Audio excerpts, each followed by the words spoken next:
What up, gang? Carolina Jackpot time coming at you. It's Saturday morning. I hope everybody's doing good today. I wanted to offer up some picks against the spread. Week number 8 of the college football season. I'm going to do these rapid fire style and try to get it done by 9 o'clock. Or try to wrap it up by 9 a.m. When the old Uncle Lou show comes on, because I want to watch that. Plus, I got some work to be doing. So, anybody that wants to hate on Carolina Jackpot for, oh, you're not supposed to be driving and making videos. Well, look, first off, you need to shut your mouth and hit the thumbs up if you're in here. Also, you need to appreciate the fact that I'm willing to go the extra mile for you to give you some live content. People want more content, and I'm giving it to you. Okay, good, got it. All right.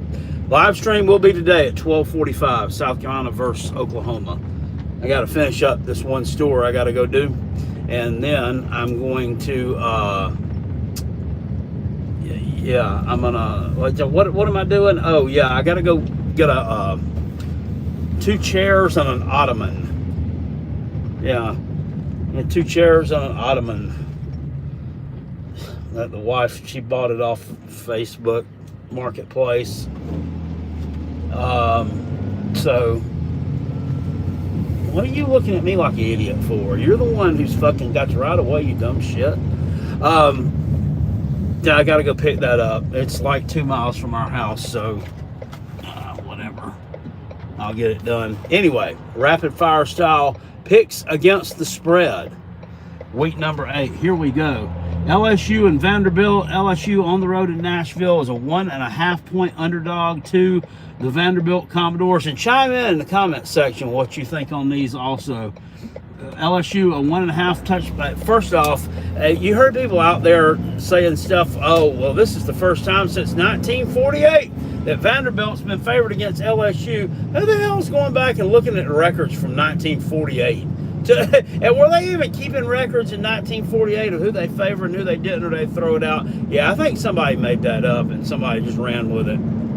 I'm actually going against what most of the public is betting on this one. I'm going to take LSU in this ball game. I just think they're the more talented team in this matchup. I think their back is against the wall right now, and I don't think that Nashville crowd that everybody's baking into this line, oh, Vanderbilt's at home in this one, I really don't think it's going to make that much of a difference, because despite the fact they're winning, I mean, there's going to be just as many LSU fans there as Vanderbilt fans. If not, they're going to totally outnumber them.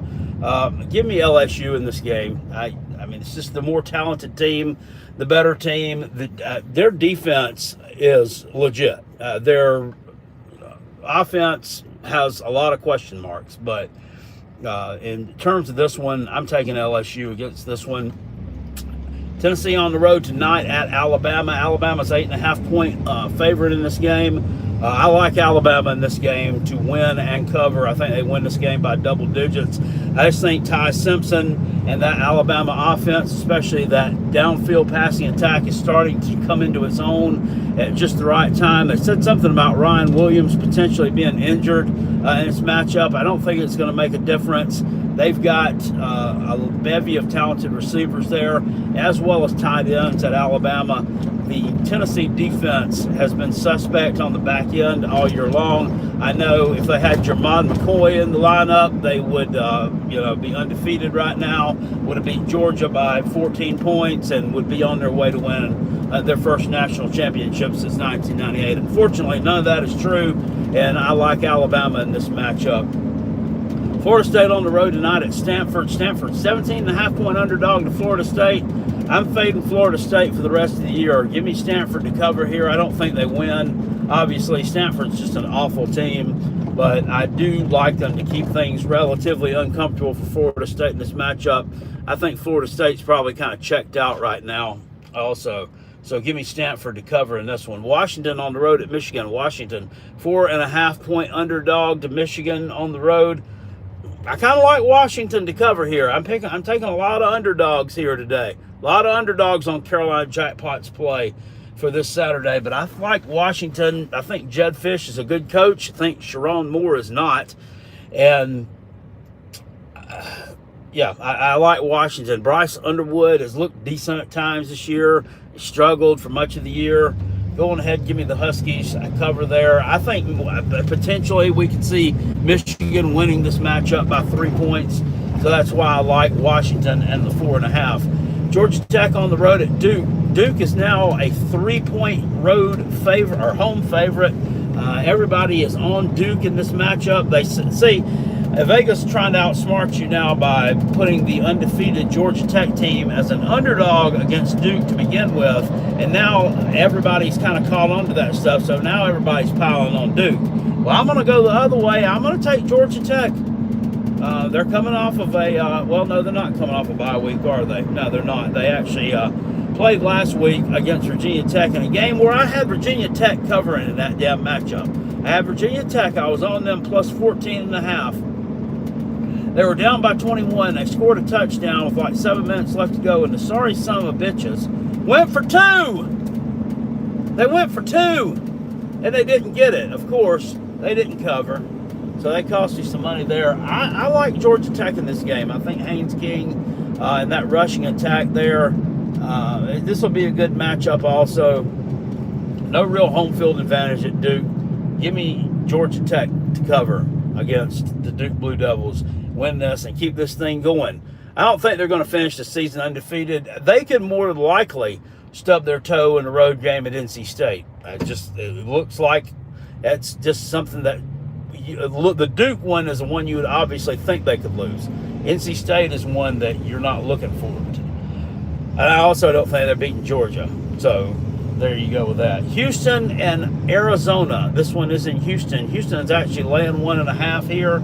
I like Houston as the road underdog. Why is Houston an underdog in this game? Because they lost to Texas Tech? I don't know. Doesn't make any sense. Baylor, TCU. Give me TCU as the favorite, -3 in that matchup against Baylor. Matchup of 2 pretty good quarterbacks that are kind of going under the radar just a little bit this year. Kind of going under the radar there in Sawyer Robertson and the TCU quarterback Josh Hoover. South Carolina versus Oklahoma. Oklahoma's a 4.5-point favorite against the Gamecocks right now as it stands. Going ahead and give me Oklahoma plus the 4 or minus the 4.5 against South Carolina. I think they win this game by anywhere from 7 to 14 points. South Carolina's not going to score enough here. I think Oklahoma's going to be able to score just enough. I don't trust South Carolina. I know we've made some changes to the offensive coordinator or offensive line position. I don't think it's going to be enough. It's a too little, too late type move. These guys have already gotten into some bad habits, and now you're seeing them with the injury routine. Some of them are injured also. So Case and Henry hasn't played in several weeks. Marquis Anderson, that poor kid from the Dorman High in the Spartanburg area near where Carolina Jackpot's from, he's played in like 2 games since he's been at Carolina. And then Shed Surratt, the one from Gaffney, the true freshman, who doesn't even have any business starting or playing as a true freshman. And that's not a shot at this kid. That's the shot at our doo-doo-ass coaching staff who can't develop anybody, who's not worth a damn, having to plug a true freshman in to play on the offensive line because everybody else sucks. So give me Oklahoma in this matchup. I'm so tired, guys. And I'm going to rant right here about the Gamecocks. I am so tired of watching these other teams out there with good-looking offenses that score points. I'm tired of looking at the Tennessees out there and all these damn West Coast and Conference USA teams that have decent-looking offenses. And you've got even like Mississippi State, the one that has a decent-looking offense. You've got, God dang, I don't know. I mean, you've got Georgia Tech, who has a decent-looking offense for the personnel that they have. You got Virginia's got a good-looking offense. What the fuck? Why can't we get a decent-looking offense? Did you see the play last week in the game where LSU put 4 wide receivers over in the diamond formation as like eye candy, and then they put the tight end, Trey'Dez Green, over here in the one-on-one matchup, and he just went down and went up and got it, and they scored? Why can't we do stuff like that? Why? Why? We got the talent, we got the personnel out there. That just fucking, I'm so tired of this clunky-ass, plodding, terrible-looking offense. Week after week after week. With an athletic freak at quarterback. You got a freak playing quarterback, and this is what you're putting out. God damn it, it makes me so angry. It should make you angry too if you're a Gamecock fan. It should make you angry too. All right, moving on from that. Got Northwestern and Purdue. Purdue is a 3-point underdog on the road against Northwestern. I'm taking Purdue. Don't be surprised they win this game outright. Northwestern's coming off of a kind of an emotional victory there over Penn State. We upset them on the road, cost James Franklin his job. They're probably still celebrating that. Purdue hasn't played terrible football this year. They've not been able to get over the hump and win too many games. They're really improved in year one here under Barry Odom, and I think they're going to get a win against Northwestern today. Give me Purdue. Give me Arkansas plus 7.5. I don't feel real confident about this one. I don't know if they found something last week with Bobby Petrino coaching the team, and they're going to carry this out the rest of the season, which also kind of speaks to how crappy Sam Pittman really was if he couldn't get him up to play these games, but Bobby Petrino can. This is a big rivalry game with Texas A&M. The only thing I'm scared, it's a road home game here for Arkansas. They scrapped the playing this thing in Jerry's World routine, which I think is good. Why were they doing that? I mean, this is not like Florida, Georgia, or Oklahoma, Texas. This is not like some storied rivalry here that we need to be playing at a neutral site all the time. I mean, it needs to be home and home. They need to keep them on the home campuses. Well, give me Arkansas plus 7.5. Like I said, I don't feel great about this one because Texas A&M's been legit. A&M has been legit. They could blow Arkansas out. You could potentially see, and if Arkansas put all their eggs in that Tennessee game basket last week, and they come out here flat, you could see a Notre Dame situation in this one, where they got blown out and cost Pittman his job. SMU Clemson. Clemson's a 5.5-point favorite at home. I'm going to go against the grain on this one too. Everybody's on SMU. I'm going to pick Clemson to cover here. I just think they're going to end up winning like 8-9 games this year. It would be just South Carolina's damn luck that they find some way. You already saw some stuff start to fall apart last night. You already saw Miami lose a conference game. It would be just our damn luck to see these sorry, foul-mouthed, mouth-breathing sons of bitches make it to the damn ACC championship game again, where they probably get bitch slapped. I just hadn't been all that impressed with SMU this year, especially on the defensive side of the football. And I know Christopher Vazina is likely to either start or play a lot in this game today. That might be. Last week he didn't look good against Boston College, but I mean he's on the road in his first real game action. He's took the first team reps this week, from what I understand. I mean, the kid could be ready. I don't know. That's going to make a lot of difference. In fact, that may be an upgrade over Cade Klubnik. So going ahead and give me Clemson minus 5.5 at home to cover against SMU. I know this line's dropped a lot since it opened. I know this is a revenge spot for SMU potentially from last week or last year's ACC championship game. I just think that the Taters are kind of on a heater right now under Dabo. But I'm telling you what, when they run into Louisville in a couple of weeks, they're going to get absolutely smoked. So now that I think about it, that little dream of winning out and going to the conference championship game is probably dead, because I don't see them beating Louisville, especially on the road. Not the way that team played last night. Of course, Carson Beck didn't do nothing but help them either, did? Yeah, he did. Georgia minus 7 at home against Ole Miss. I actually like Georgia in this game. And every Georgia fan out there is taking Ole Miss to cover in this game. They're all, Georgia fans make me sick sometimes. But, I've not had any beef with Georgia fans on this channel. It's not been anything like me versus Tennessee, me versus Mizzou, me versus some of these other SEC fan bases, me versus Clemson. I've always respected Kirby's, except for his floppy little goofy haircut.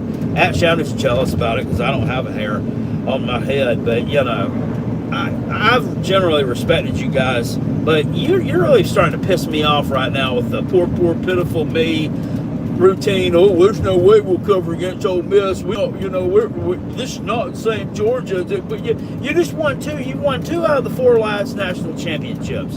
So get over it. Get over it. Georgia's going to cover today against Ole Miss. You win this game by double digits. Georgia always, unless they're playing Alabama, in these big home matchups, they always step up. And I see them stepping up here today against Ole Miss. Give me them dogs to cover that one.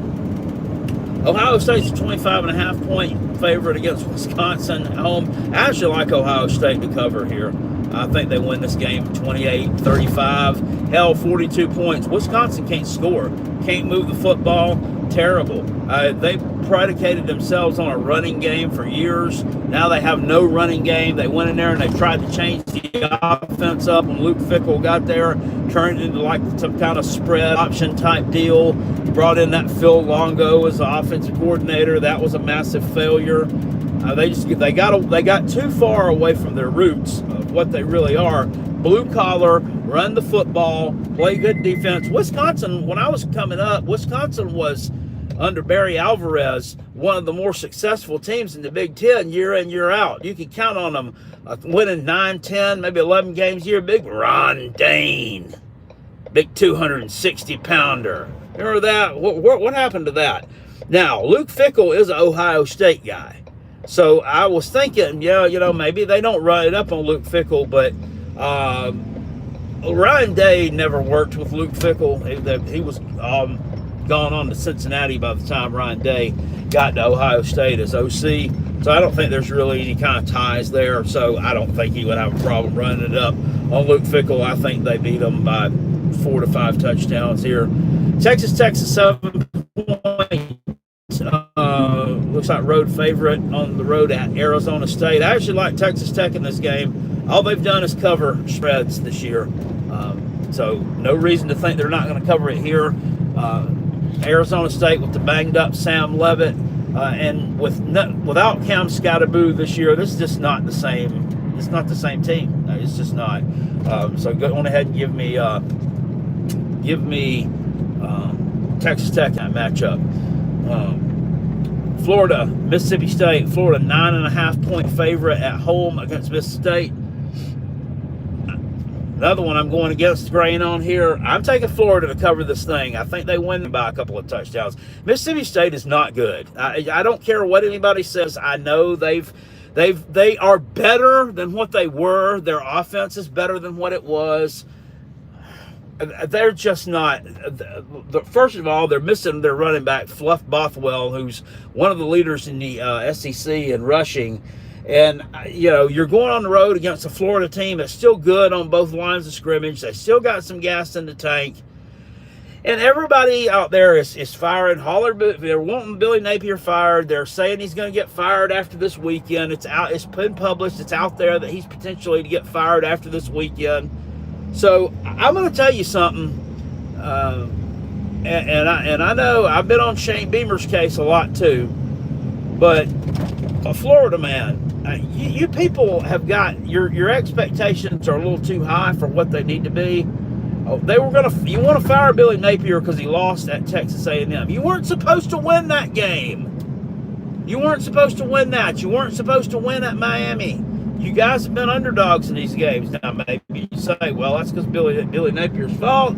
If our team had been better, we would have been favored. Point well taken. I get it. But the bottom line is, these players, and I don't know if things have changed or not since last year, but I know these players, they love Billy Napier for some reason. They rally around him, and they play hard for it. And you saw them do it against Texas. And I just see them here rallying around Billy Napier one more time and going out and beating up on this shit-po Mississippi State team that's quickly fading away. Just give me them Gators. Minus some 9.5 points in the swamp. I'm actually going to be pulling for them today, and that's hard to do. That's hard to do. And I don't know if I'm being a little slack on Billy Napier because he's not from around here. He's from Georgia. actually originally. But he played football up here at Furman. You know, he's been at Clemson before. He's different than Shane Beamer, though. Shane Beamer doesn't do his job well, and Shane Beamer's a goof. At least Billy Napier is just kind of, I don't know. I don't know. It's just different. I just feel bad for the guy, but, you know, it is what it is.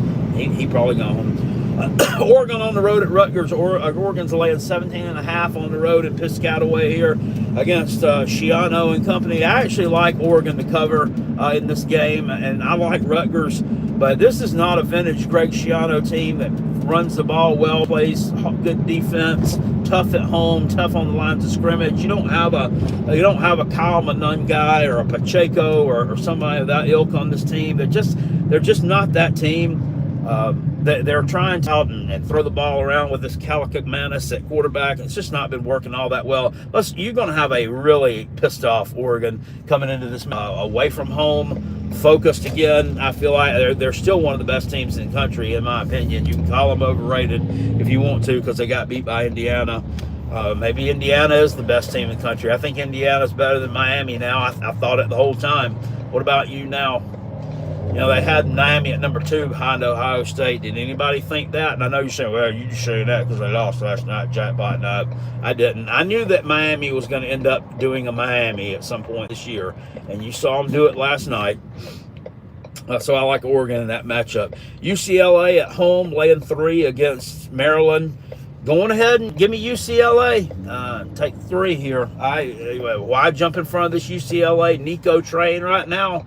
Strike while the iron's hot. Going ahead, take UCLA. It's a long trip for Maryland to make cross country. They're coming off a couple of losses against Washington and against Nebraska, where they both led those in the fourth quarter and ended up squandering opportunities here. This is a potential situation on the road where you can see a team get blown out.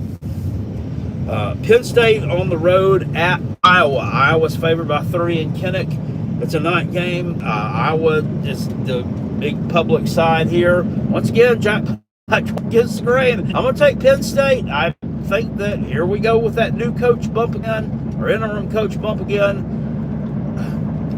Now, you know, this team's going to be with a different starting quarterback here. Now, I don't know how much of a difference that's going to make against Iowa. Iowa's not one that normally scores a lot of points here. I still think Penn State in this matchup can run the football and rely on those running backs there to kind of let's ground and pound this thing out here. I could see Penn State winning this thing 20-14, 14-10 even. This is going to be a lower scoring game here. I like Penn State on the road. USC at Notre Dame. USC 9.5-point underdog. Give me the underdog Trojans here. I think they're going to be able to match Notre Dame score for score. This is going to be a good matchup here, exciting one. I mean, we could see a 35-31 deal here, 31-28, something like that. But I like Notre Dame to win. I like USC to cover. Syracuse and Pitt in the Dome. Syracuse 9.5-point underdog against Pitt. I like the Qs to cover this one. Starting running back Reed probably out or banged up at least for Pittsburgh. I think Syracuse is live in this matchup to keep this thing within that 9.5 points here. Auburn and Mizzou. This is a night game. Auburn is a 1.5-point underdog at home against Mizzou. They've had a lot of things go wrong this year at Auburn. Most of all, the Hugh Freeze coaching hire from last or 2 years ago. It's the thing that's went most wrong for them there. I don't think this guy's a good coach. I just don't think he's a good coach. I'm going ahead and say it. People say, well, he's a brilliant offensive mind. No, he's not. He's a dumbass. He's a fucking dumbass. He got a couple of upset wins over Alabama 10 years ago, and he has ridden them to massive paydays wherever he's went. The guy's just not that good. And we're taking on Eli Drinkowitz and them here. Now, that said, I still like Auburn in this matchup. A nighttime home game. Saw some chinks in the armor from Mizzou last week. I think that we're going to finally get some things to go our way if we're Auburn. That they haven't won a conference game all season. I just can't see Auburn finishing this horrible in the conference and not making some kind of a push here at all towards a winning season or a bowl game at all. You've got just too much talent at wide receiver. The problem is your boy Jackson Arnold, he can't get the ball to these wide receivers. This Cam Coleman and this other guy, whatever this kid was that came from Georgia Tech, these are legit wide receivers. And you just can't do anything with them. You got the wrong quarterback out there, my guy. You went and got the wrong one out of the portal. It looks like you did. But some way, somehow, I think Auburn finds a way here in this matchup to kind of grind it out and get the win here. They're going to get some rush yards on Mizzou. Give me Auburn plus that 1.5 in Jordan-Hare against those shitty-ass Mizzou Tigers and dorky Eli Drinkowitz. You've got BYU and Utah and the Holy War.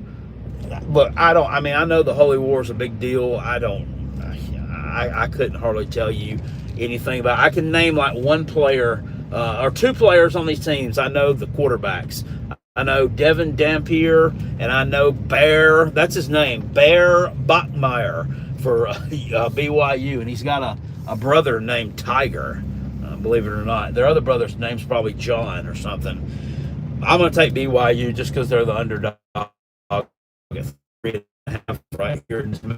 And one more that I skipped over here. I don't think I may have written it down at all, but I do want to go over it real quick before I. Texas on the road in Lexington taking on those Kentucky Wildcats. Texas is a 12.5-point favorite on the road. Everybody's making a big deal out of that. Oh, look at how big that spread is. Everything, because, we hadn't seen one that big here. I think Texas found something last week, maybe woke up and realized who they actually are. And Kentucky's just awful. I think their only hope here is to maybe use this Kendrick Law guy, that slot receiver, kind of in a role here to maybe push the ball out in the slot and maybe pick up some yards that way. I don't see them gaining much of anything here against Texas. They still got Turd Cutter Boley at quarterback at Kentucky. I think their fans are probably checked out. They're checked out on Mark Stoops.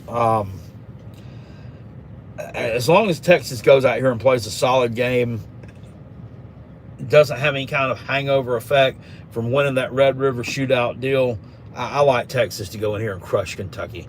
I think they win this thing by at least 2 touchdowns, if not 3. So that's my picks against spread for week number 8 of the college football season. I will see everybody at 12:45 today. If you're a fan of college football, drop by. We are live streaming that game here, South Carolina versus Oklahoma. Not sure how many people will have show up today. Every week it seems like less and less. It's the more Carolina sucks. But we didn't do a live. We haven't done a live stream in 3 weeks actually, so we might have some people show up. Anyway, I will see you all later on, guys. I appreciate you. Peace, and I'm out of here. Go Gamecocks. Woo!